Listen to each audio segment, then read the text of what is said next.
Happiness. I'm all by myself and it's so peaceful. True happiness. I'm all by myself and it's so peaceful. This video here is about your happiness.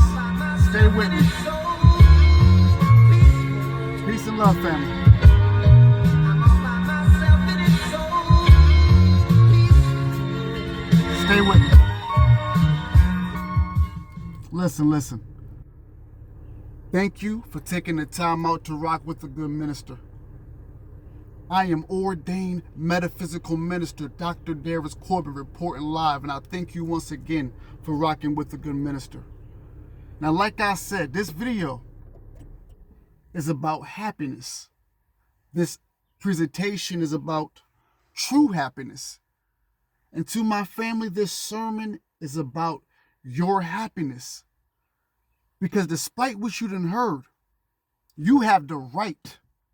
It is your birthright to be happiness. Happiness is something that you can achieve. You don't have to die to be in the permanent state of bliss. Now, what this presentation is going to do is going to help, even if it's just a few people who may be stuck feeling like they just put on this earth to work and die. For those who wake up every day and feeling like their life is stagnant in just a rotation and automation, you're feeling like robots, like you're just working every day, coming home, doing nothing. This video is for you and to let you know, as sons and daughters, as children of God, it is your birthright to be happy, to receive, to experience, to be in the midst, to dwell in the state of happiness is your birthright. And the minister tonight is going to show you and going to prove to you and going to give you receipts to everything that I'm saying. So before I get started, I want to thank you for taking the time out your busy schedule for rocking with the good minister. I'm going to be reading from a great book, but I want to talk about the author, James Allen. He was in the 1900s. There's a book I want you to read by James Allen called As a Man Thinketh. There's a book by James Allen, who will be reading some of his work in tonight's presentation. James Allen. On a side note, I want you to Google a picture of James Allen. He looks like that one cool white boy that we all knew back in high school. I challenge you to Google images James Allen, great philosopher. We're going to hear some of his words right now. But Google his picture. We all have that one cool white homeboy who looks just like James Allen. Now, I'm not going to tarry on in this video, give you about at least 20 minutes, family. But within these 20 minutes, I'm going to give you proof and receipts that your happiness, you ain't gotta go through life thinking this is all you about is just working and dying. Some of you give your happiness away in the most wrongful manners possible, and you drain your energy by doing that. We're going to show you, and you're going to learn tonight, how some of the things that you are doing are hindering not just others, but most importantly yourself. And for those who are ready to experience happiness, for those who are ready to just get experience of what a permanent bliss looks like, we're about to delve in. Now, once again, I'm going to be reading from the late, great author James Allen. Once again, he has a great book called As a Man Thinketh. He was a late 1800s, early 1900s philosopher and an author. Please research him after this presentation. Now, I want to, as the birds, you can hear the birds, I want you to listen closely. You want to be happy? You know that you deserve happiness? Okay. Let's see if you're truly ready for it. To maintain an unchangeable sweetness of disposition, to think only good thoughts, family, that are pure and gentle, and to be happy under all circumstances, such blessed conditions and such beauty of character in life should be the aim of all. Did you hear me? I'm gonna go repeat it one more time. We are family here, brothers and sisters of Christ. If there's an unhappy state in your life, if you feel like your life is on automation, you mean like robots, you need to get out that state because it's a state of mind. There's nobody you could blame except the mind that you are using to think the way you were thinking. So let's read that again. I told you, I got a little bit of time. I'm going to give you 20 minutes. And thank you for your patience. Listen to this once again. To maintain an unchangeable sweetness of disposition, to think only thoughts that are pure and gentle, family, and to be happy under all circumstances, such blessed conditions and such beauty of character and life should be the aim of all, and particularly so of those who wish to lessen the misery of the world. Listen closely. If anyone has failed to lift himself above ungentleness, impurity, and unhappiness, he is greatly deluded if he imagines he can make the world happier by the propagation of any theory or theology. Once again, I want to read that again. If anyone has failed to lift himself above ungentleness, impurity, and unhappiness, he is greatly deluded if he imagines he can make the world happier by the propagation of any theory or, listen closely, theology. He who is daily living, now listen, family, you want to be healed, you want happiness? Listen.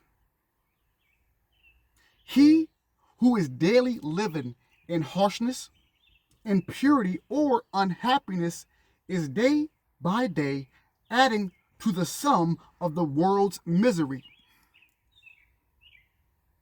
Let's read that again.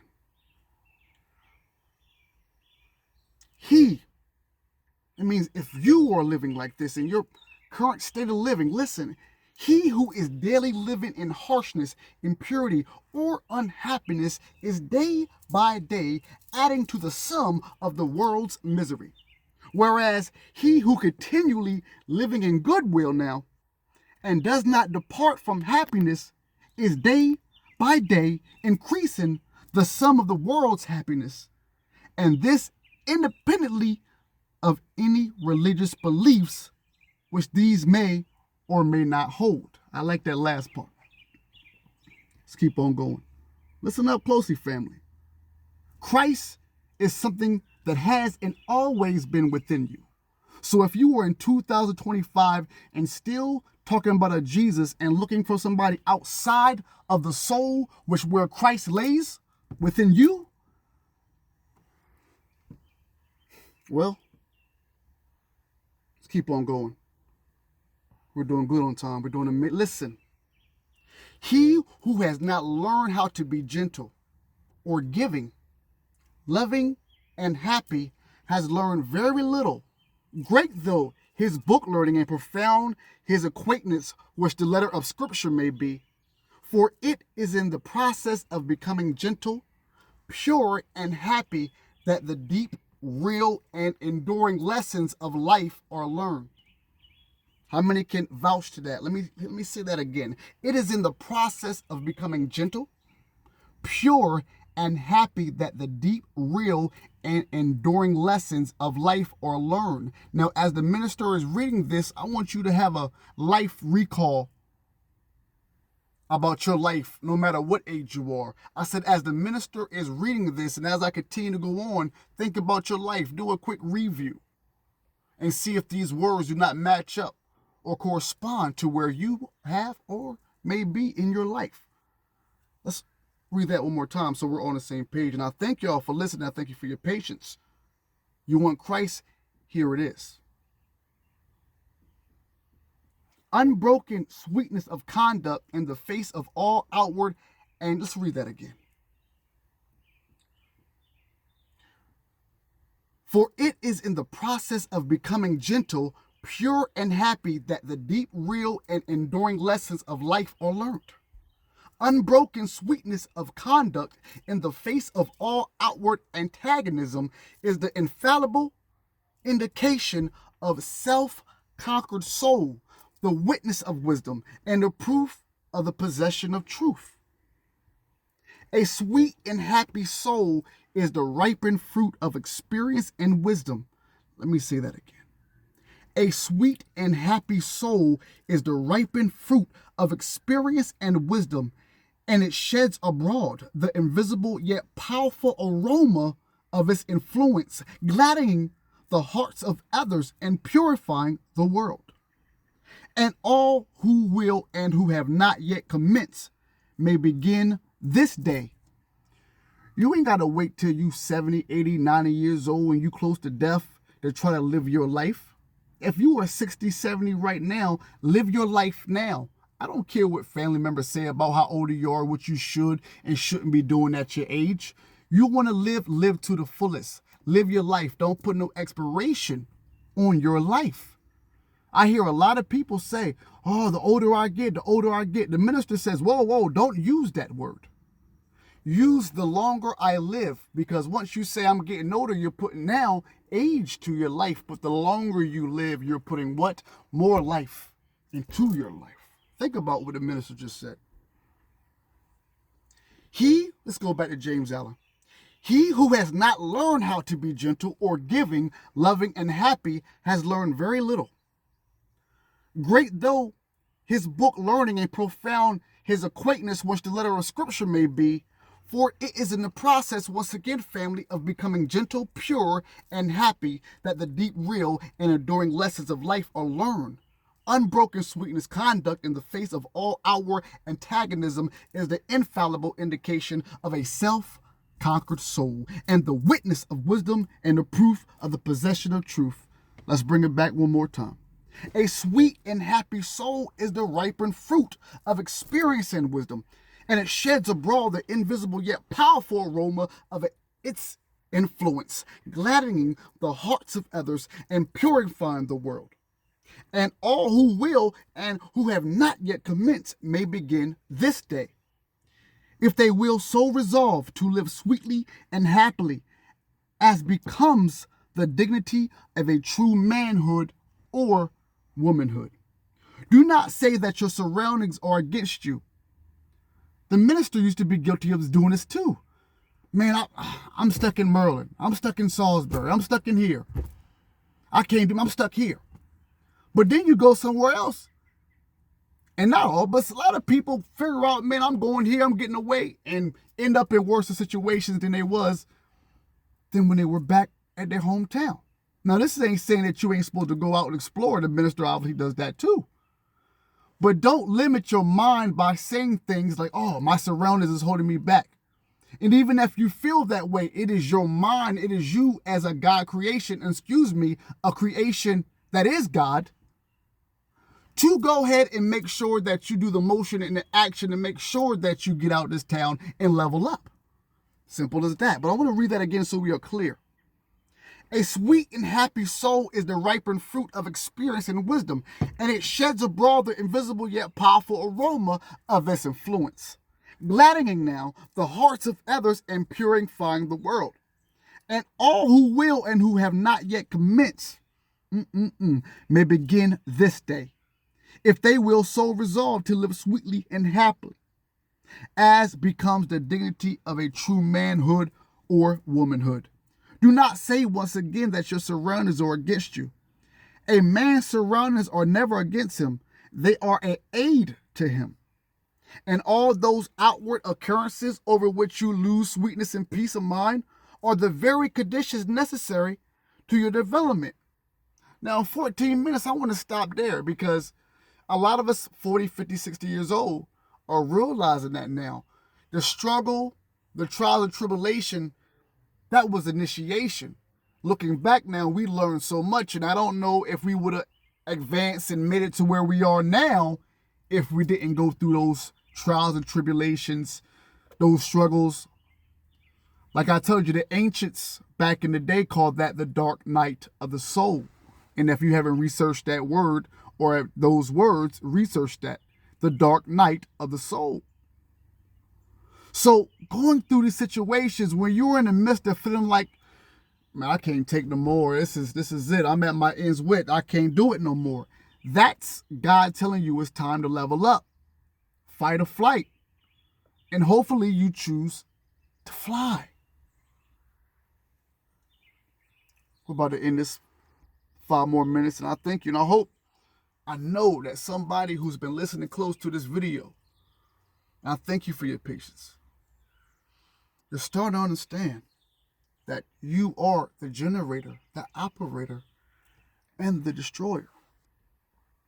A man's surroundings are never against him. They are to aid him. And all those outward occurrences, those outside situations, those outside influences, those outside distractions that a lot of us see on the daily, all those outward occurrences over which you lose sweetness and peace of mind are the very conditions, family, if you're listening, are the very conditions, family, if you're listening, are the very conditions necessary to your development. How about that? All those things that you thought were there just to bury you to the ground, just like that lotus flower, deep. You rise above and float beyond all of that. That's the beauty of being gods and goddesses, family. Are you understanding me? The older you get, you're going to realize there is nobody to save you except you and the Christ that is within you, that has always led you, just like the Bible said, just like Christ said in the Bible, before Abraham, I am. Before you were in flesh, you have done this. This is a time of remembrance that you are Christ beings. Your divine power must walk upon this planet now. Through the power of your mind, it shall walk upon this planet now. Let's go ahead and wrap this up. Now, thank you for your patience. Seriously. A man's surroundings are never against him. They are there to aid him. And all those outward occurrences over which you lose sweetness and peace of mind, family, are the very conditions necessary to your development. Something telling me somebody out there definitely needed to hear that. And it is only by meeting and overcoming them that you can learn and grow and ripen. The fault is in yourself. Fight or flight, family. This is what it is. We all have been there where life has thrown, to my higher advanced students, Saturn has thrown all it could throw at us. Life has thrown all it can throw at us where you can't take no more. And if you are in that point in your life right now watching where you feel like I can't do it no more, this is your time to rise above it, because once you do, there's a reward. That's God for you. That's what it's like on this planet, being immortal in a temporal world. That's what it's like being immortal in a temporary world. You gotta work for your glory. You gotta work for your grace. You gotta work for your cosmic consciousness and the higher consciousness with Christ that is within you. Luke chapter 17, verse 21, I do believe.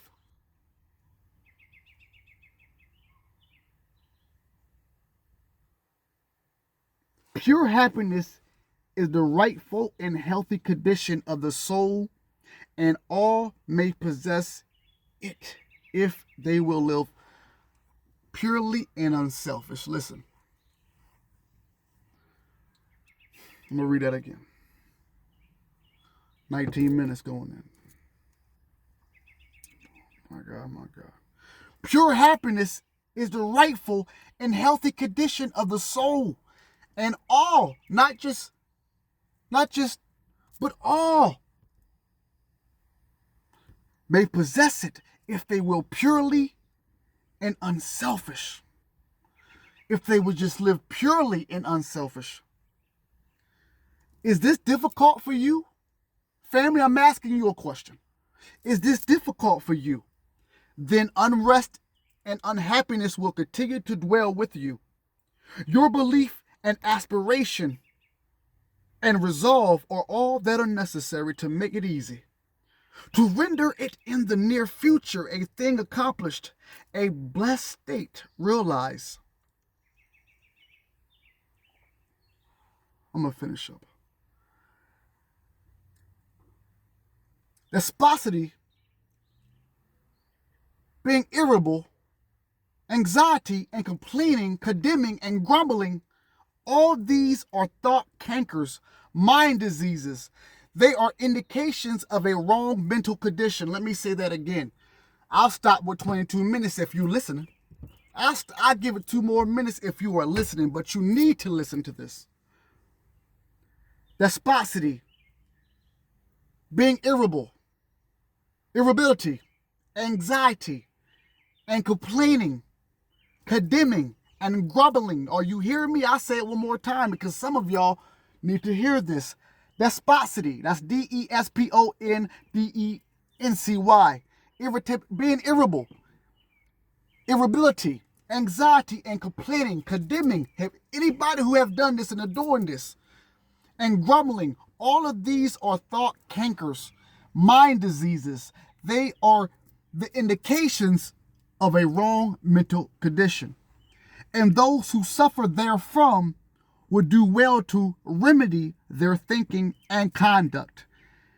It is true there is much sin and misery in the world, so that all our love and compassion are needed, but our misery is not needed. There is already too much of that, family who is listening. No, it is our cheerfulness and happiness that are needed, for there is too little of that. And this was written in the late 1800s. This was written in the late 1800s, by the way. No, it is our cheerfulness and happiness that are needed, for there is too little of that. We can give nothing better to the world than beauty of life and character. Without this, all other things are vain. This is preeminently excellent. It is enduring, real, and not to be overthrown, and it includes all joy and blissfulness. Cease to dwell pessimistly upon the wrongs around you. I said, cease to dwell pessimistly upon the wrongs around you. Dwell no more in complaints about and revolt against the evils in others, and commence to live free from all wrong and evil yourself. Peace of mind, pure religion, and true reform lie this way. If you would have others true, be true. If you would have the world emancipated from misery and sin, emancipate yourself. If you would have your home and your surroundings happy, then guess what? It's an easy one. Be happy. You can transform everything around you if you would transform yourself. I'm going to stop there. Romans 12:2 tell you that in your good Bible, church folks. I said Romans 12:2 tell you that in your good Bible, church folks. But once again, you can transform everything around you if you will transform yourself. Till next time, family.